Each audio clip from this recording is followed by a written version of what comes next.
joining us today. We have some behind the scenes and the host here with you today, and we are going to talk about what was it like to live through this first season of Everyday People. If you guys would just introduce yourselves here. Yeah. What was it like? Come on, man. Well, I'm Danielle. I'm the producer, Danielle Gulley. My name is Karen Dunn. I'm director and editor.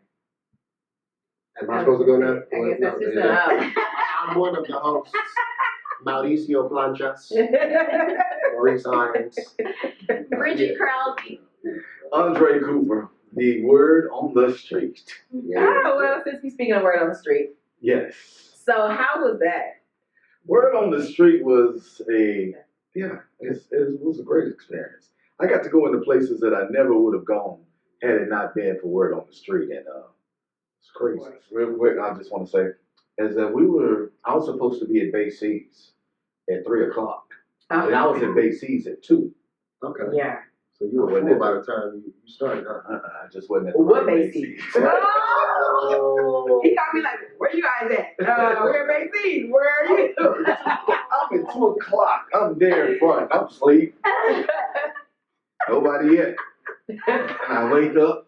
So 2:50, I walk in, and I done put on my little broadcaster suit and stuff. Now I'm ready. Yeah, I'm gonna be interviewed. I said I'm here for the interview. They said, "Oh, you're getting a job." I said, "No, I'm gonna be." Oh, fill out this application. I'm gonna be interviewing you guys. Let me go get the owner. Oh, so you sent that at the wrong one. Yeah. Oh, and the owner comes out.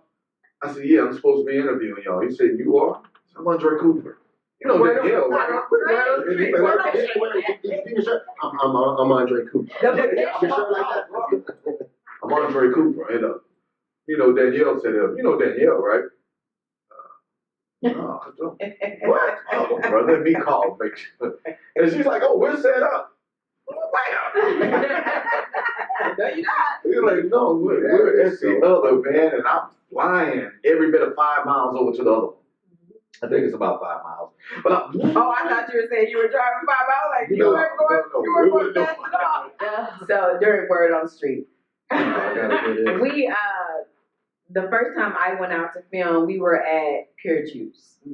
And Karen had to edit. And she said, "Oh my goodness, would you please tell Andre to stop announcing himself every time?" Andre would come out, "Hey, this is Andre, Word on the Street." And I would, "Hey, this is Andre, Word on the Street." And I went, "Hey, this is Andre." Andre, we're not going anywhere. Just so y'all know, I did that for editing purposes. I don't know which Andre she wanted. You were challenging her. I can only imagine when Danielle come back. Here's a clip from Drake. Oh, God. No, they're really good. Now, what I really enjoyed, and I mean, not really enjoyed. It sounds crazy, but I say really enjoy. you got your stuff is always fresh for me because I wasn't there. So it's always fresh. I'm actually always excited to see what Danny brings me from you guys because I am clueless. So like you find out right before, I found out after, and I'm praying that and the Be Real, you guys do a really good job of getting Be Real material. The first time, I was like, Watch the smile. Watch the good. smile. Go ahead and get it, Danielle. Get it, girl. That is. You're welcome. That She is. was like, "Oh, I got you. And I was like, Oh, yeah. "Oh, okay. Not like that, but Yeah, like 'cause that." I didn't know what Be Real was. I was like, "Be real?" Oh, I'm always real. That's right. Be real? Okay. I got no, Dre. No. I'm gonna do this. Okay. It was a learning experience for me too, like going out and actually shooting because I'm never behind the camera. So I didn't realize we were actually doing that. Yeah, so I shoot Word on the Street. She does. And I got scared the first time she showed up. Oh, God. She was by herself, and I'm like, "Oh, God." When we first started recording, And we said, okay, we need to do this intro. We want it to be fun and we want it to be exciting. And we're like, okay, walk on to the green screen I with can't the walk and music dance playing. at the same time. Right. That's exactly what she said. What do you I can't walk think? and dance at the same time. But I thought it was cool though. I mean, I thought the intro was, I mean, you know, sometimes we're self-conscious about like how we might look or whatever, but then when you see it and like it connects, you know what I'm saying? Like I think the intro really does connect. Like Because you can walk and dance at the same time.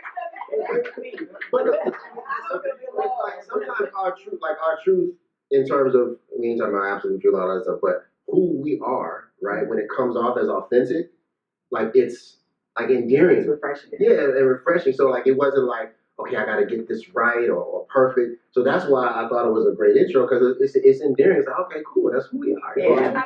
Danielle, give us your scoop on producing and being behind the scenes. I know the two of us from the get-go were like, where's the script? What are we doing? Yeah. Again, like Karen and I were talking earlier with you, we've learned so much throughout this process. And at the very beginning, with none of us having the experience of producing and directing a talk show, every single week was something different. Every single episode was a new challenge. I know Andre was like, okay, hey, when am I going to get my location for Word on the Street? You know, we're kind of putting it together. And you know, I personally want to thank you guys for being flexible with us throughout this process, because you waited on things sometimes at the last minute and you just roll with it. And it's not like it's a paid gig.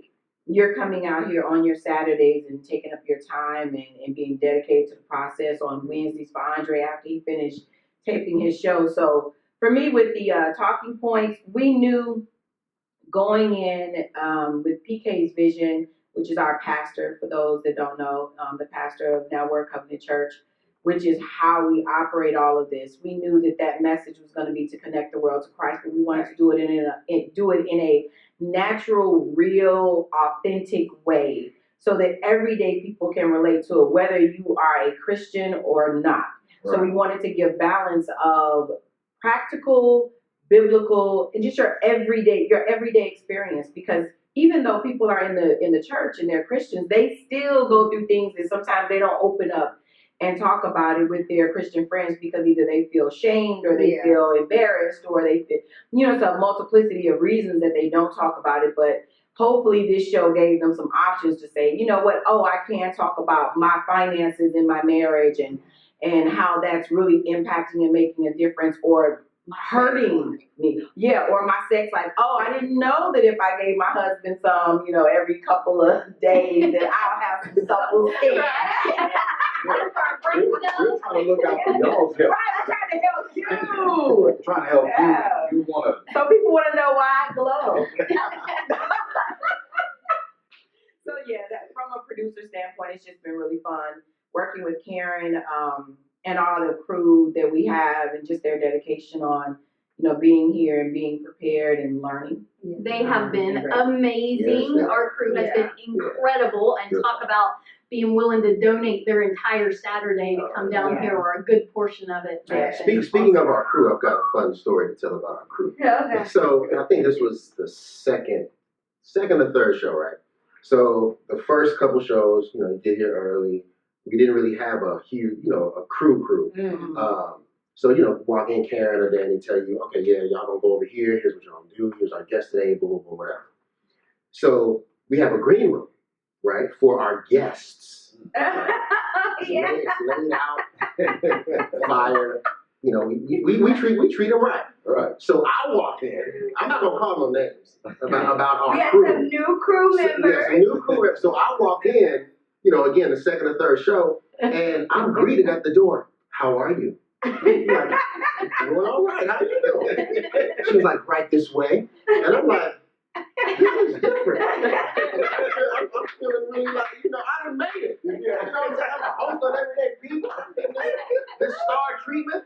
She's like, right this way. I'm like, okay, where we going? She's like, I'm taking you to the green room. I'm like, oh, really? I said, and I asked, so are you sure the green room is for us. And she's like, yeah, absolutely. I was like, are you sure? She's like, yeah. She's like, yeah, but before we get there, I need you to fill out this release form. So I'm like, oh, so now they want me to start signing stuff. I thought that was only for our guests. So I'm like, something ain't right. But she sounds like she knows what she's doing. So I get to the green. As soon as I get to walk into the green, I'm like, okay, are you sure this is all for me? She goes, I'm absolutely certain. So I go in there, I'm like, cool, I got my clothes, I'm putting my clothes on, whatever. You know, not a minute and a half later, I finished getting dressed. Karen walked in, I need you to, this ain't for you. This ain't for you. I need you to come out here. This is for guests only. Because with the show, some of the things, like you were saying, was hard not to ask people about their Christianity or their relationship with God, because it is a church-based show, right? So it's just natural to want to do that and bring out your spirituality. And at times it's cool to do that, and then at times you just have to know the balance. Yeah. Right. Of because our audience is broader than church people. Exactly. And some people, that's why we want to give that practical view, that medical view, especially like in the let's talk about sex, as well as our spiritual views, because there may be somebody watching that doesn't believe in God. Exactly. And so their convictions are not going to be the same as someone who does. So why should I give up having sex? As just a human being, why should I give up having sex? What benefit is that for me? So we want to be able to reach people where they are. Now, when you talk about the rappers, because I think you want to chime in there, because if you're on stage and you're talking about this woman as a hoe and she's doing this and you're calling her all kinds of names and you're talking about smoking weed and selling drugs and all that stuff, and then you get up on stage and say, first giving honor to God, or I just want to thank my Heavenly Father. No one can question your relationship with God, because you and God know that, but it should show in your actions. Your light should be shining. So something about your life and what you do as a profession should speak volumes. I would beg to differ. Like, I think you can speak to someone's relationship with God based on what you see as a pattern of life. Yeah. Like, I can't judge the heart of someone to say this is what you're thinking, or you fake or whatever. But Jesus said you will know them by their fruit, right? So, like, if you see me up on Sunday and I'm singing every Sunday, but I'm out in these streets, Monday through Saturday, I hope you would speak into my life and be like, hey, bro, there's a disconnect here, right? Like, I can't then turn around and be like, well, don't judge me. No, like, you're supposed to judge me based on the way I'm living according to what I'm trying to portray myself as. So, there's a real art to asking questions or engaging in dialogue in an objective sort of way. That when you're speaking to them, it is truly a question of, I'm coming to you because I want to understand. And so there's sometimes it's hard, because we have already passed that judgment, to, instead of saying, well, why would you do that? And saying, okay, so tell me what are the benefits behind, like you were saying, like, so can you let us know what have you found are some of the pros and cons about blah blah blah, as opposed to saying, well, why would you do that? You think that's okay? I think that's one of the things that we noticed too when we started thinking about the host that we wanted. It is so interesting as a producer and director to see people in front of the camera and have those mock interviews like we did, and then put you in an actual setting of what this looks like. Because we can think that you're spontaneous, you could just go from, the 2 or 3 interviews that we did, and then we get into the actual moment, and it's like Gracie, like, I need that step by step. Like, tell me what I'm like, what? What do you need? Which then challenged us to come up with making sure we had the run of the show, making sure we had questions, and trying to make sure that you had as much information on the guest when it was needed. So again, so many things that we learned, but that was one interesting thing I think that we saw as the producer and director, was that not that we got it wrong, but that we didn't expect, because like you were saying, there's kind of this natural art of creating a conversation and being engaged in that spontaneity. So for you with Word on the Street, again, the whole show, never wanted it to be scripted. Right. Never wanted it to be scripted. Wanted it to be kind of be like this, where you're just sitting and you're having a conversation with someone, and we don't have too many questions because we want this conversation to be organic. And then, but so question for you guys: how much preparation as a host do you think? And why are you laughing? You know what I'm hearing say? How much preparation as a host do you think weighs on your shoulders? Like, do you expect like the production team to give you everything about the guest? So if a week or 4 days or 5 days, let's say 2 days in advance, who's going to be on the show? How much of that responsibility falls on the host to research? Or how much do you feel like that falls on the production to give you all of that information? I'll jump in. I think any good host worth their salt in the industry and the legitimate industry out there that we see, the people we see on TV, all of that, the pros, they put in work. I mean, once they get there, obviously they might have, a team to help them out a little bit, but for the most part, they're there because they put in that work. They've studied the craft. They've learned how to speak. They've learned how to ask the right question. They've studied the people that have come before them. Okay, how are they asking these questions? How are they leading it? Like, they do all of that stuff. So I think it definitely does lie on the host to really put in that work. I think one of the big issues for a lot of us is just the time, because we're not professionals in that sense, yet. You've got family, you've got work, you've got school, you've got church, you've got everyday people. So there's a lot just, on our plate. So finding that time to put in the effort to really be able to knock that out and deliver a great product is a difficult task. But once you commit, I think you just got to make it. But I do, though. I believe when you were asking about the research, I was getting ready to jokingly say, I think y'all should do all of that. But in reality, like, I know that was not a joke. I believe that. But in reality, like when I'm doing word on the street, give me 5 minutes with the person. Just let me talk with them. Let's have this conversation, because honestly, I want to ask the questions that are not so typical. I want to ask the questions that are not just cut out.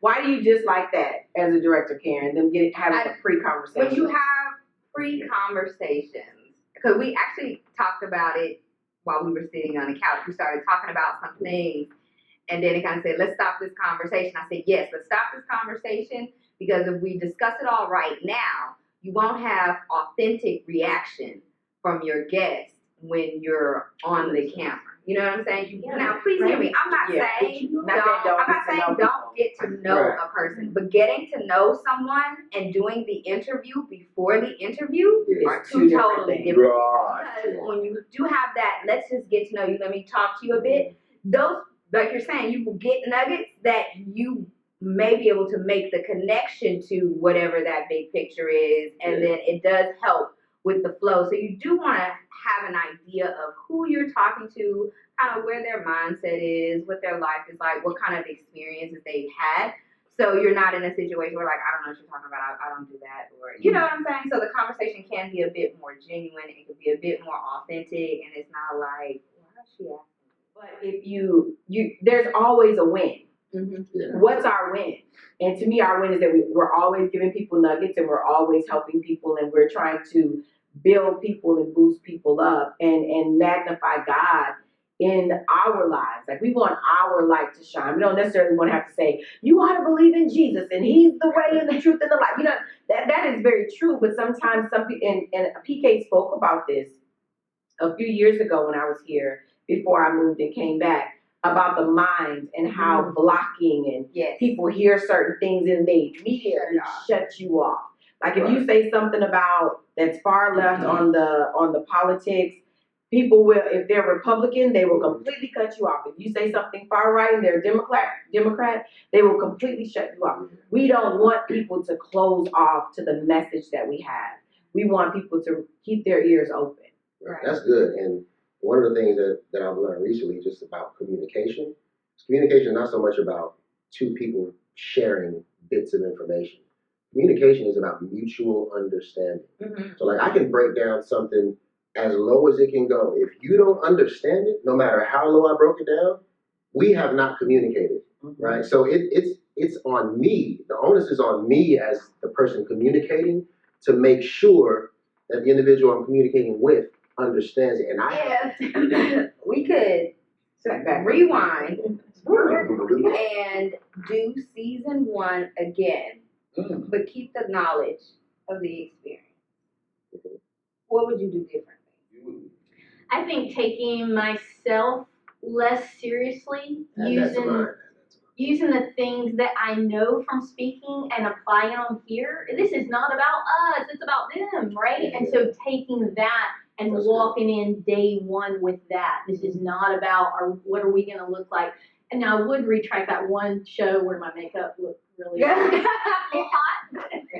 I gotta thank God. My makeup don't ever let me do that. Like, don't let that happen to me. Yeah, Lord. Yeah, I think us coming in without us on our mind, but with the people on our mind, would allow us to be able to interact with each other differently. And I think that's just time. And that's just time. We've had 6 shows together. When you talk about the professional thing, those folks are showing up 5 days a week working together. Right. Yeah, they start to know, like you do with your spouse. You know when they're about to say something or whatever, right? We're still like, in that rhythm. Right. And originally, we never intended to have both of you on at the same time. You were supposed to rotate. We were going to rotate you in and out. Yeah. So that just never happened. So, ending, just want to encourage people to definitely stick with us, because at the end of this year, we will be doing snippets and little highlights throughout the year to kind of show you guys some of the behind the scenes or some of the bloopers that we did not show you. I have none of those. He has all of them. Because I found out today that I am a professional. That's right. And professionals make professional bloopers. Bruh, I got some professional ones. So we are excited to see what our next season holds for us. And we're just going to continue pushing and pulling along and praying that someone is helped and impacted by the show and by what we do. And absolutely, it's been fun. Thank you guys.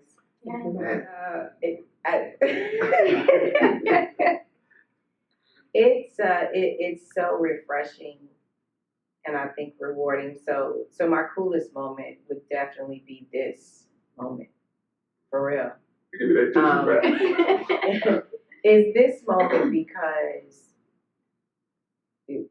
falling in line with what she's saying, to be able to see something, and with all the obstacles that were placed, from the onset up until this very day that we're in here shooting this in the green room versus being in our original set with no air. It's nothing but a God move to be able to see something go from just an idea to actual fruition, to see it, to actually see it, live it, experience it, and see the people that it's touched. Again, sometimes you never know who's moved or touched by what we do, because our reach, believe it or not, is so much bigger than us, and what we're doing is so much bigger than us. So to stick with it and keep going is so important, even when you don't see it working, even when you don't know how it's going to turn out, because then it would require us not to have faith, right? If we knew the answers, if we knew how it was going to go, if we knew, okay, well, this episode is going to give us 1,000 views or 10,000 views, you don't know what's going to hit with people. And I think it's so important to just stay on path, stay on track. So it's this moment right here where we could say, man, this is our final episode for our first season. Yeah. We did it. Hey. We did it.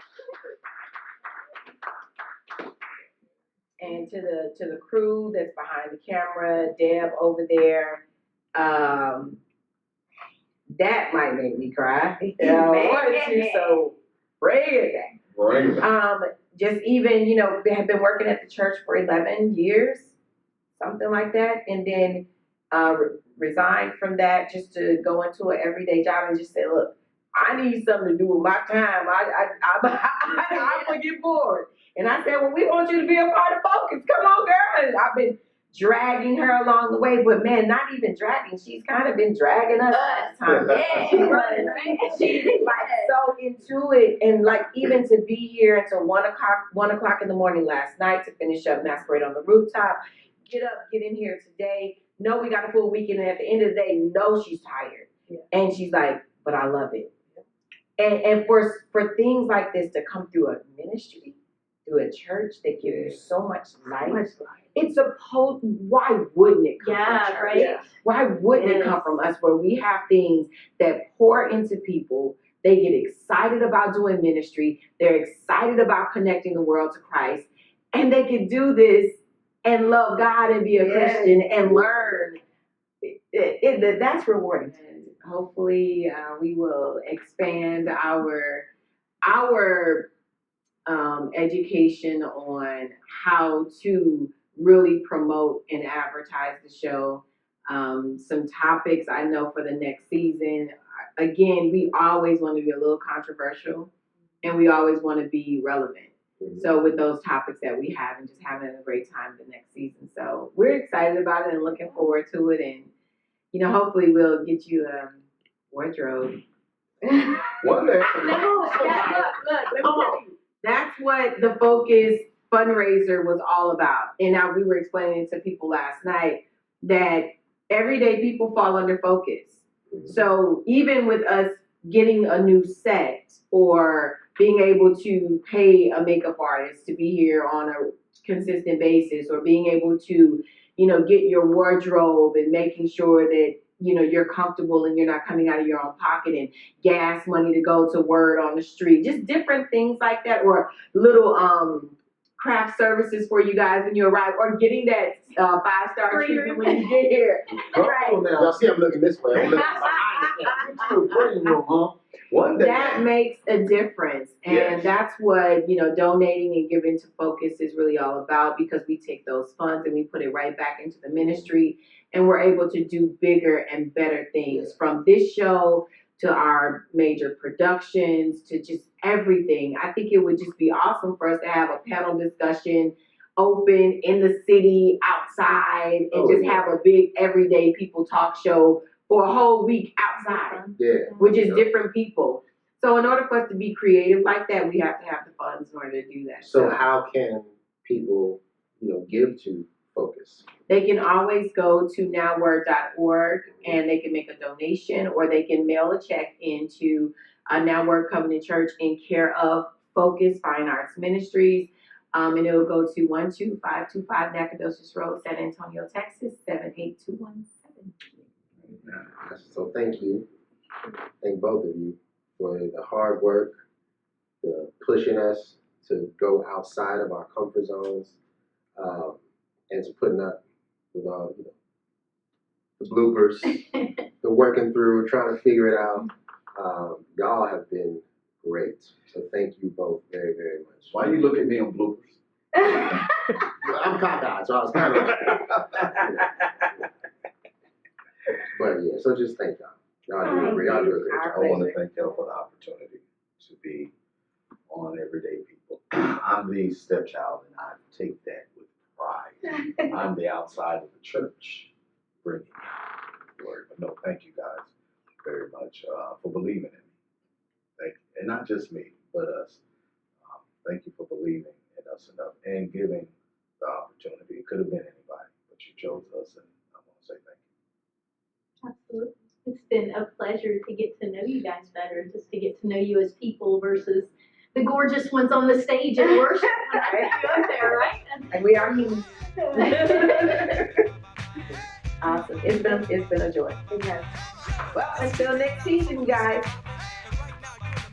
Focus.